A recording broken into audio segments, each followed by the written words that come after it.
Welcome to episode 50-something of Evil Done Badly, the worst true crime podcast in the history of the world. For the 2 or 3 of you who are keeping track, yes, we are again about 8 weeks behind for our weekly episode. Our weekly episodes seem to be happening only about every couple of months now. So that means we're not only a terrible podcast, we're also horrible at keeping on schedule. So that's totally on brand. Either way, we're going to keep on plugging away at these episodes for the time being, unless Dick winds up homeless or in jail. Which could happen. He may have to retire then. But until then, let's have at it. How did this go again? First, let's grab a nurse and hold on to our beverages and let's crank up the theme song.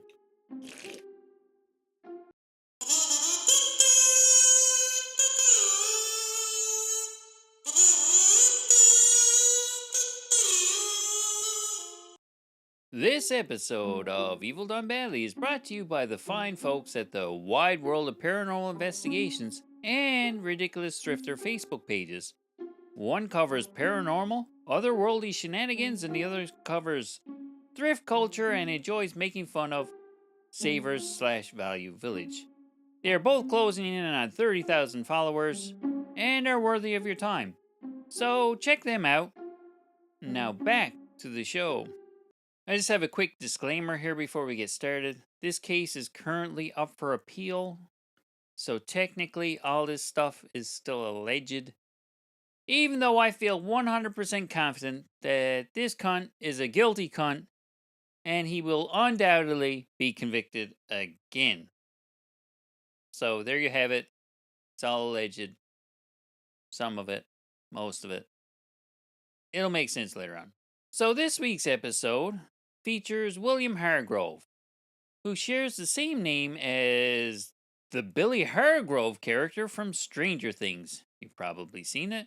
He's the sleazy, sexy dude with the mustache and the flowing mullet from season 2. I tried dressing up as him for Halloween one year, but I didn't have the look or the physique.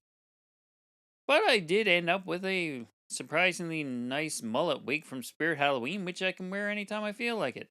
So, yeah, and it covers my thinning hairline, so it all works out good. Now, our Billy Hargrove here, he's a dumpy, bald, weak-minded dork, and is more or less just an average, ordinary dude that you wouldn't toss a second glance at. You'd look at this guy out in public and pretty much just assume that he's a virgin. He's not ugly enough to make you run away, but you didn't see him and want to rip your pants off either. Now, by the end of this story, it'll be quite obvious that he's not exactly the brightest bulb in the bush either. He's smart enough to be working as a mechanic, and I assume that requires some level of skill and technical knowledge. Great, he's good with cars. But fuck, he's gonna go on with a bunch of stupid shit. You'll see.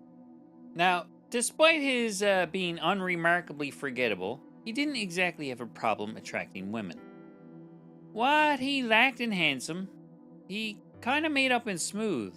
According to friends, if he was at a pub, women would just come over and wanted to hang out with him. I don't know how that works. It must be one of those big fish in a small pond full of, well, even uglier, smaller fish sort of things. Okay, yeah, whatever. He's good with women for no good reason. Alright, great. Let's move on. So it's 2016 in Portland, Oregon.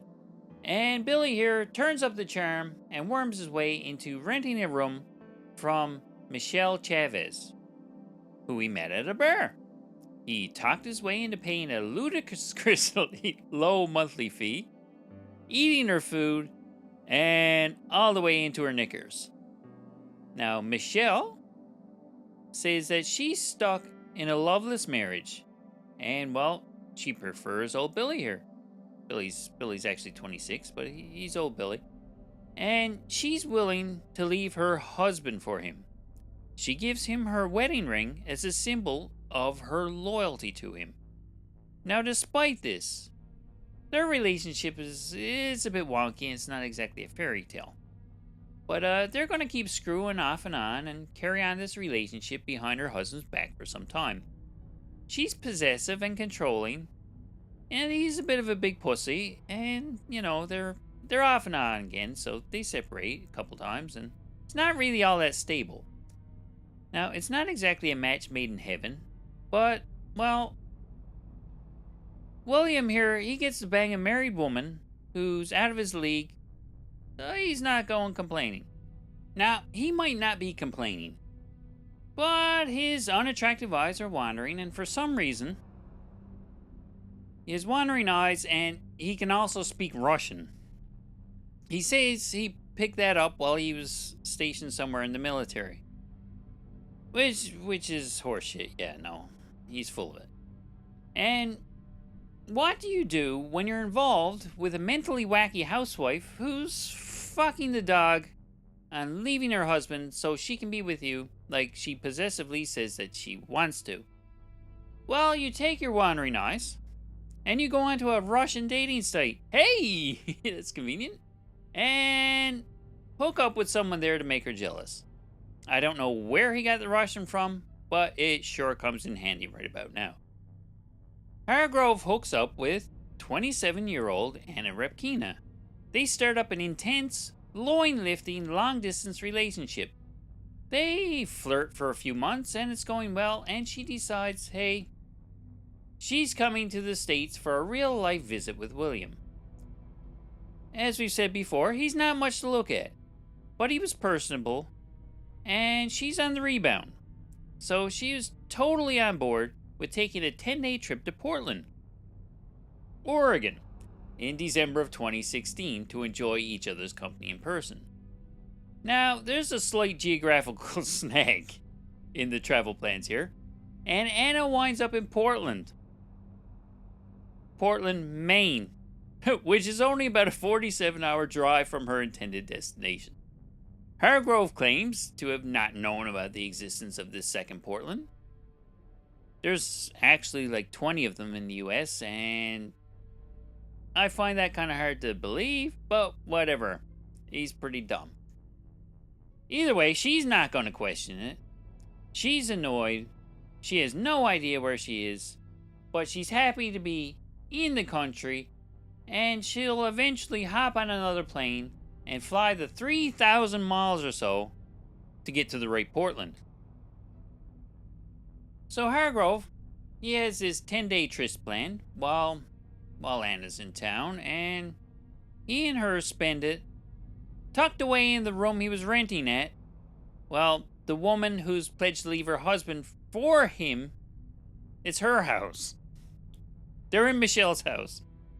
Now, Anna has no idea who Michelle and her family are, and she has a great time with William, oblivious to the previous goings-on between him and Michelle. So, like most modern people do, Anna posts the highlights of her trip on her social media, and as she heads back home to Russia, Hargrove proposes to her, and he re-gives her the promise ring that he'd previously gotten from Michelle. He said it was a family heirloom from his grandmom. What a lying cunt. Anyway, they had a wedding to plan. So they were going to plan this wedding, and Anna was going to come back, and she was going to start her new life with her dream man in Oregon. Now back to Michelle. I can't imagine this all going over well. And I doubt she was unaware of what Anna and Billy were getting up to in his rented bedroom right under her nose. It probably wasn't a whole lot of parcheesi. But I could be speculating here. Maybe this dipshit really likes parcheesi. Either way, Michelle, I guess she couldn't really say a whole lot while they were there, because she'd just be tipping off her whole family that, hey, I'm screwing Billy. She's not supposed to be screwing Billy. I'm the one supposed to be screwing Billy. With her family there, that's kind of awkward. So she wasn't ready to come clean on that fact, even though ultimately her plan was to get away from her original family and shack up with Billy and live happily ever after. Or at least it'd be happy for her and Billy, anyways. Probably not for the family. They might be a bit distraught, a little bit put off, but of course, there is the possibility they didn't like her either. Maybe they'd just as soon boot her out of the door anyway. I have no idea how they would have felt. But somehow, Michelle keeps it under control for the duration of the trip, and they see Anna back off to Russia. So Michelle is pleased that Anna has left the country, and she continues to bang Billy, and maybe even occasionally her husband, that she can't get off her ass and dump. Michelle is pleased that Anna is gone, until Anna comes back with full intentions of settling down with this man of totally middling attractiveness. This homely man has women leaving their home country and their husbands just to come and be with him. You'd be happy that if you were him, I mean, you would think he'd be happy that anyone wants to boink him at all. But no. This cocky, unappealing cunt decides he's just going to continue seeing both of them. Now, he has to rent an apartment somewhere away from Michelle's house and spend his time bouncing back and forth between the two. Michelle had put her foot down, telling him he's not allowed to bang Anna in her house anymore.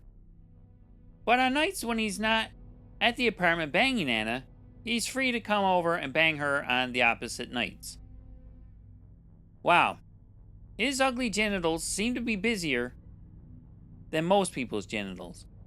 So, he spends each night at different houses making up horseshit excuses to explain his absences away from his new bride-to-be.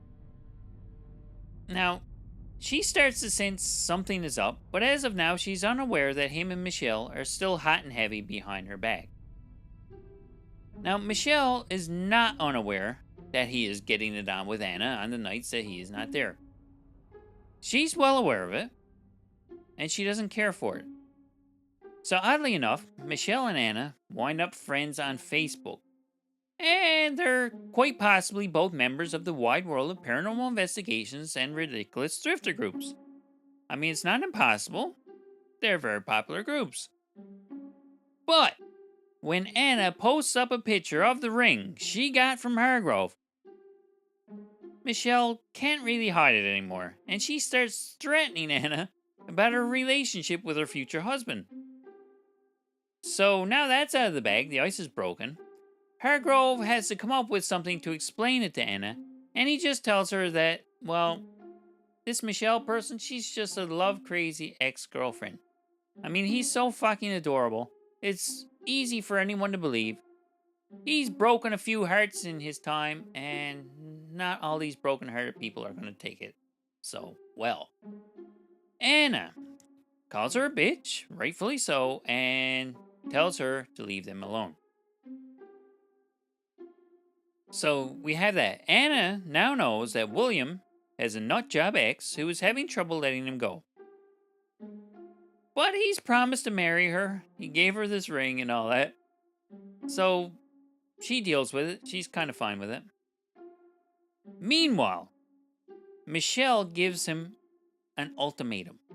Now you stop seeing Anna, or else me and you are off for good. That's it. I'm cutting you off. You can't be banging both of us and expect me to be happy about it. Never mind, Michelle can't be bothered to ditch her husband. And that's really part of the problem. Okay. She wants him to ditch Anna, but she can't really bring herself to ditch her husband yet. So it's kind of weird timing.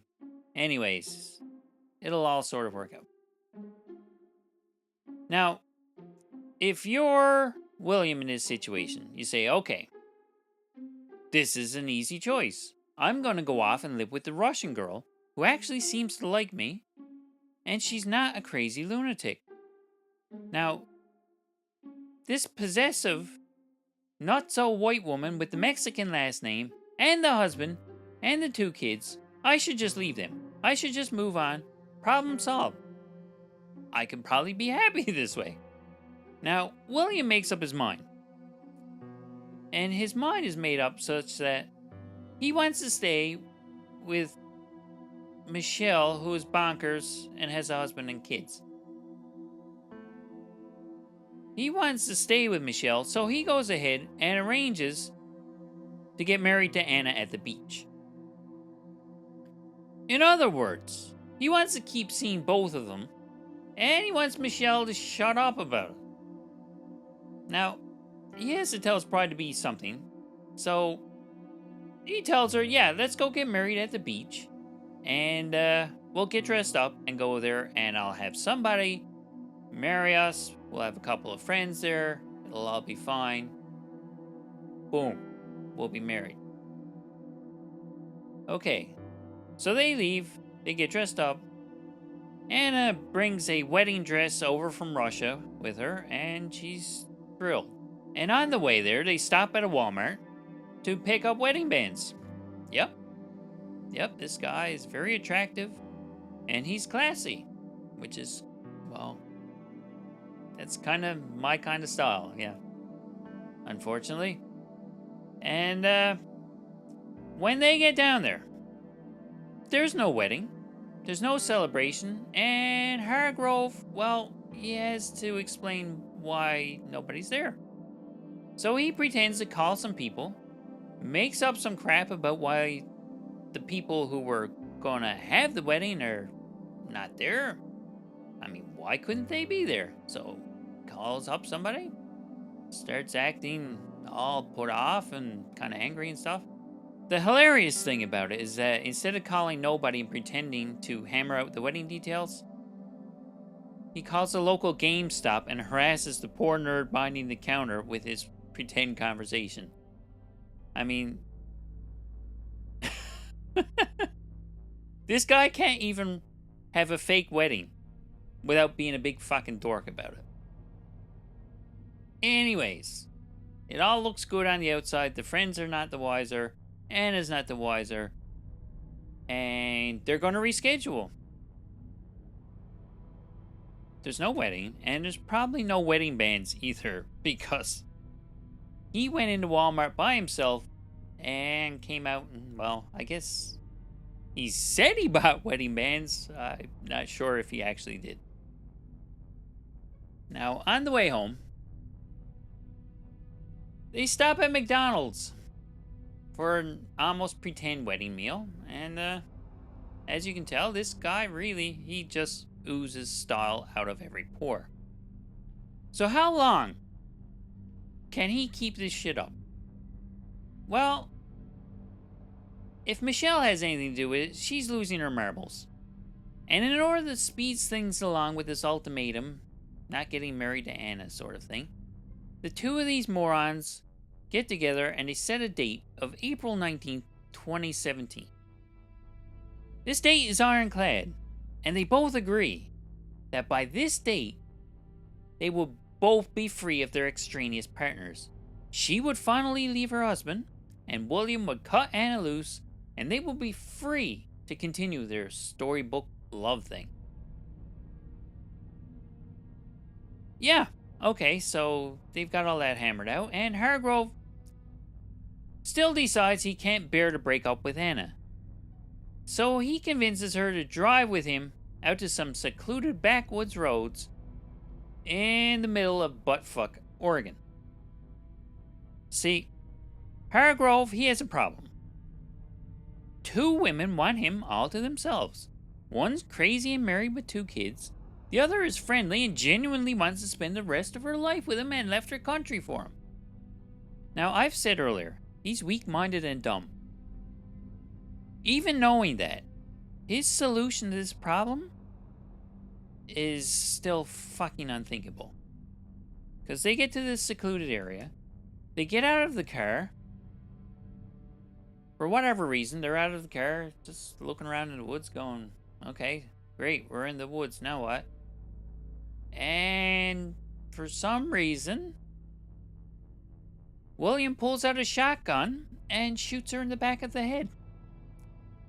Boom. One shot. Kills her instantly. Okay, that's fucking extreme. That's fucking nuts.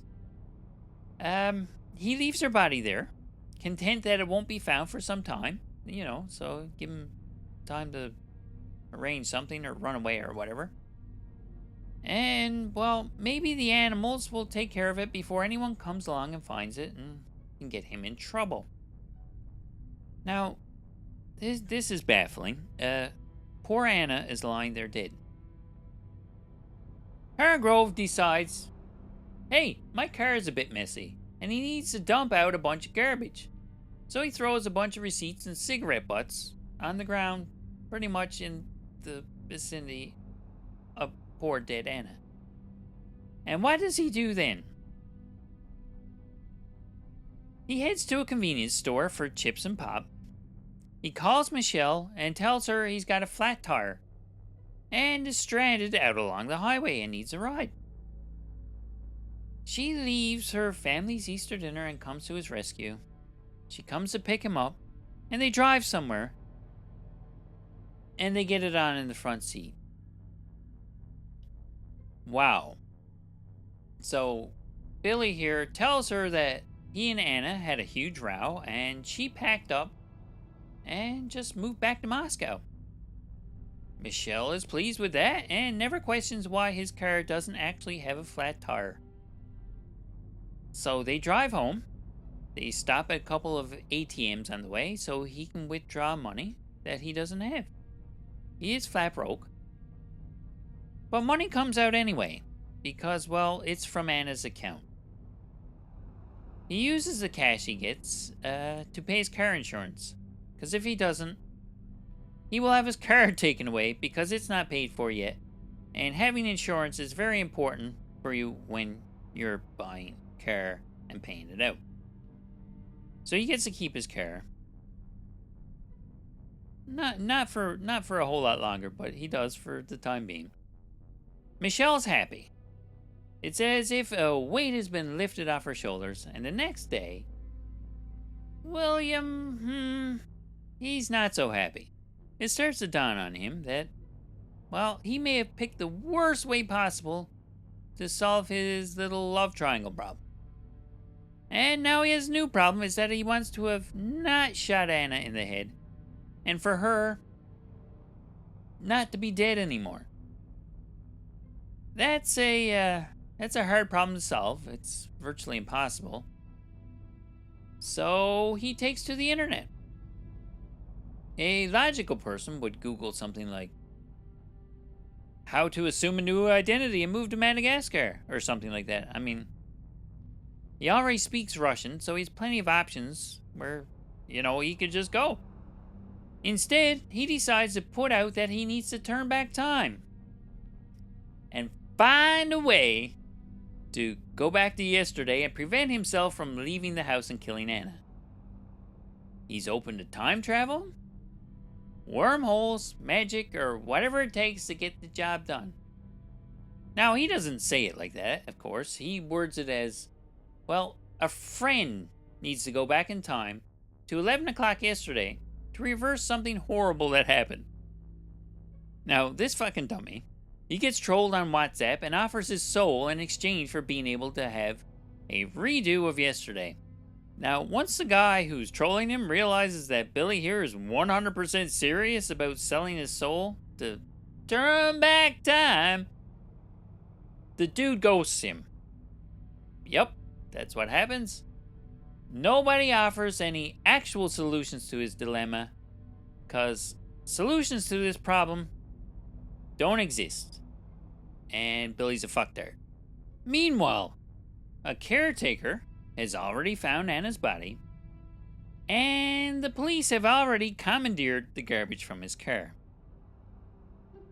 And he's unable to bend the space-time continuum to his liking, and he's not able to go back in time to fix his mistake. So he calls his friend Kevin Thomas to help distract himself from his predicament.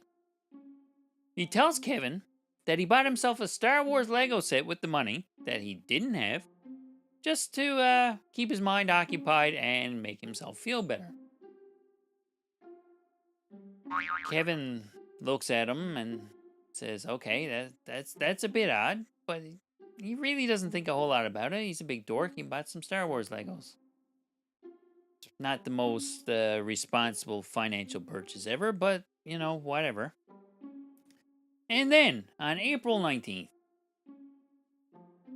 this is when Billy and Michelle were supposed to be able to be free and live happily ever after. On April 19th, Kevin here, he gets a call from the police. Now, the police had sifted through Hargrove's trash and found a KFC receipt in there that was time-stamped. When they cross-referenced the timestamp with the register records, they found that particular purchase had been made with a debit card with Kevin's name on it. He's asked to come down to the station, and they try to figure out why he's connected to this crime scene. He says, yeah, I bought some KFC. Okay, great. Yeah, and this other guy named Will Hargrove, he was there with me. I don't see anything crazy or out of the ordinary by that. So Kevin's oblivious. He has no idea what the police are on about. And he has no knowledge of Anna's murder. But he does offer up a little nugget. Is that this William guy that he was with, who had the KFC, had recently asked him if he could borrow his shotgun. He wanted William's... No. William wanted Kevin's shotgun so he could blow off some steam out in the wilderness. This looks bad. We're getting somewhere here now. William, he gets pulled in and questioned.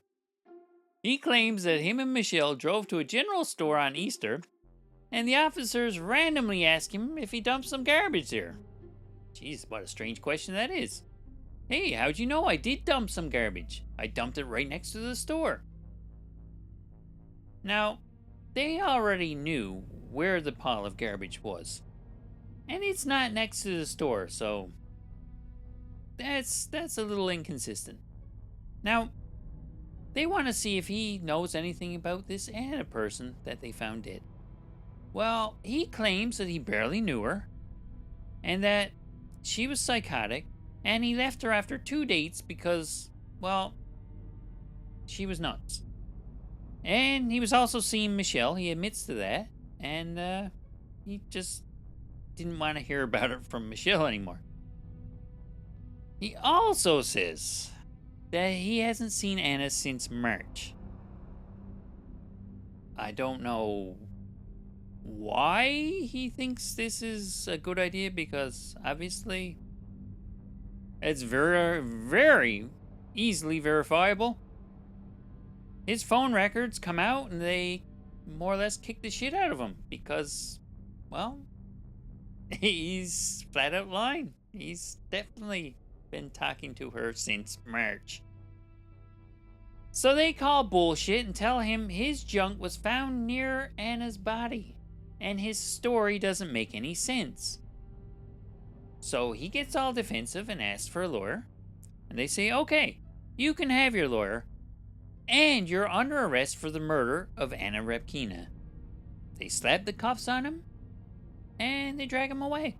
Things are not looking so good for Billy Hargrove. He seems quite fucked here, because he's quite possibly the stupidest murderer we've ever covered on the show. I mean, allegedly. He's allegedly good and fucked. More on the allegedness now in a second. So what possible explanation could he have for why Anna is dead in the woods, surrounded by his trash, that doesn't involve him shooting her in the head? Well, the only logical thing for him to do here, and he does it, is to throw Michelle under the bus and say that Michelle was a psychotic bitch and she pulled the trigger herself. She's obviously crazy in love with this stud muffin. And as far as we knew, this is entirely possible. She could be crazy. She could have shot her. But none of this checks out. Between the cell phone records, and the GPS tracking information, and the security footage, there's no way to place Michelle anywhere near the crime scene at the time, or implicate her in the actual killing. Not to mention, ballistics had shown his fingerprints all over the gun, not hers, and the fatal blow was definitely fired from that exact gun that was in the back of William's car. So, yep. Good and fucked he is. Now, the only thing Hargrove had slightly going for him was the wacko WhatsApp conversation he had about trying to turn back time and correct his mistake. He said it was his best friend, that being Michelle, who committed this heinous act, and he was trying to reverse it so that she wouldn't have to go back and deal with the consequences. Yeah, good luck with that. So they go to trial in October 2019, and they present a whole pile of evidence, and they call a bunch of witnesses over the course of a whole month, and Billy comes out of it looking like a very guilty crackpot. Michelle herself sits on the stand for about 100 hours. More or less just to say that, yep, I was banging him, Anna was banging him, I didn't like it, and I told him that if he didn't stop banging Anna, I was going to leave him. I mean, that's perfectly reasonable stuff. Now, she admitted to threatening Anna, because, I mean, that was out there, that was on Facebook, there's no point in denying that. But, I mean, that in no way suggests that she actually wanted to kill Anna or wanted Billy to kill her. She just wanted her out of the way. She wanted her to go back to Russia, and she wanted to fuck Billy till the end of time. And really, even if she did tell Billy to kill her, that's not really her problem. Sure, it's in kind of poor taste to say such a thing, but that's a far cry from actually doing anything evil. I mean, after all, he's a 26-year-old, hairy-ass man who's capable of making his own weak-minded decisions. So basically, he's on his own, and he's still fucked. Now the jury, they hear the case, and they get deep into their deliberations. And in about 3 hours, they come back with a guilty verdict. I think for most of that 3 hours, they ordered in Chinese food and rented Joker on demand. I don't think there was ever any doubt he's getting locked up for a long time.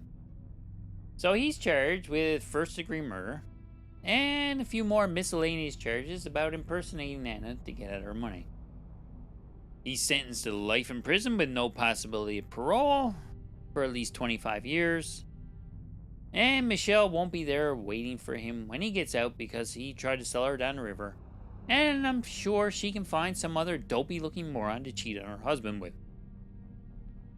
Now let's clear up this allegedly stuff. So William, he files an appeal. More specifically, someone smarter than him does on his behalf. On a bunch of technicalities. Mainly to do with improperly acquiring evidence that they didn't have proper warrants for. And one of the major sticking points was the nutty WhatsApp time travel conversation. And they're saying it shouldn't have been admitted because it was exactly what they didn't go into his phone looking for at the time. And they kind of poked around in there a bit too much and came across it, and then they used it against him. You know how weird laws and warrants and shit like that is.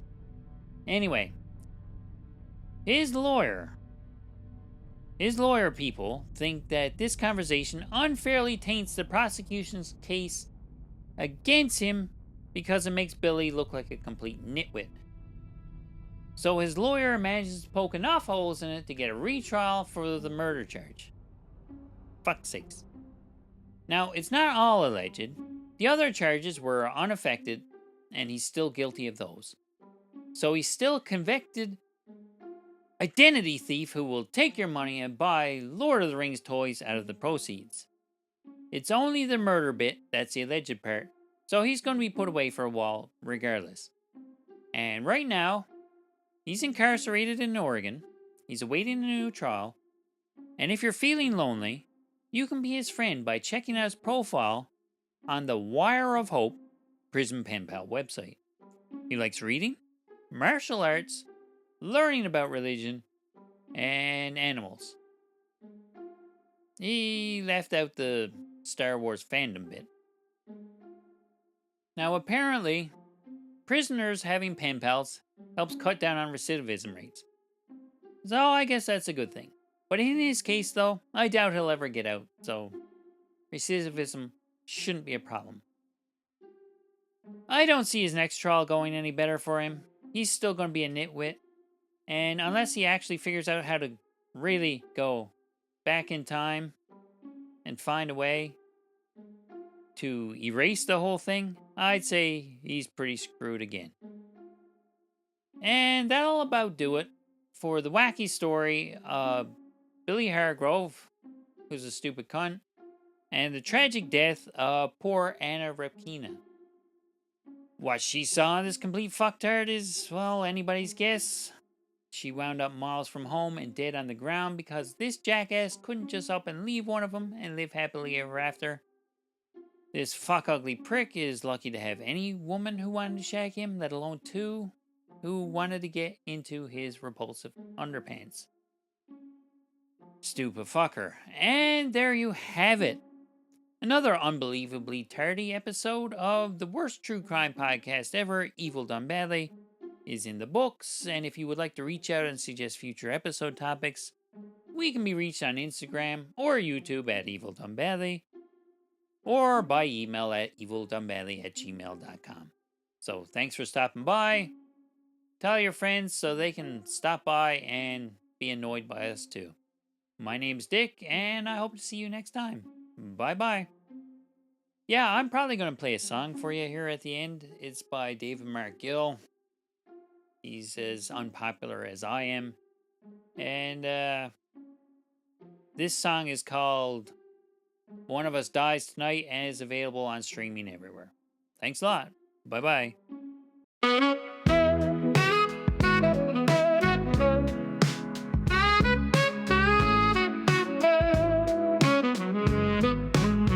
I'm going out on the town, creeping in the dark. I've got the eyes of a cat and a black, black heart. Say goodbye to your kids, give your baby a goodnight kiss. This is not gonna end well, 'cause I got a death wish. I'm gonna mess someone up, I'm looking for a fight. Right place, wrong time, one of us dies tonight. I'm looking for a fight, I'm looking for a face to break. Go ahead, pray to God, 'cause it's your soul I'll take.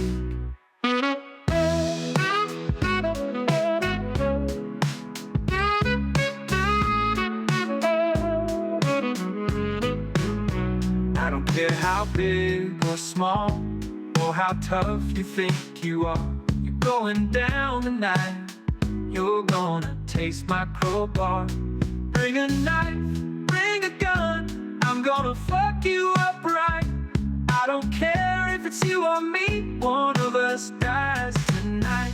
I'm gonna mess someone up, I'm looking for a fight.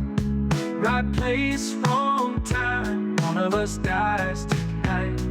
I'm looking for a fight, I'm looking for a face to break.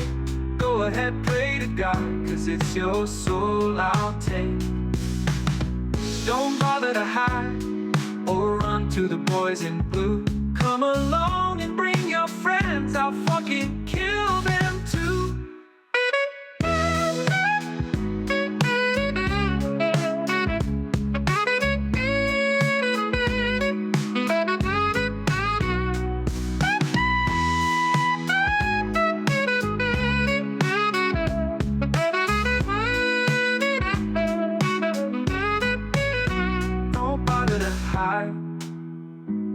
run to the boys in blue. Come along and bring your friends, I'll fucking kill them too.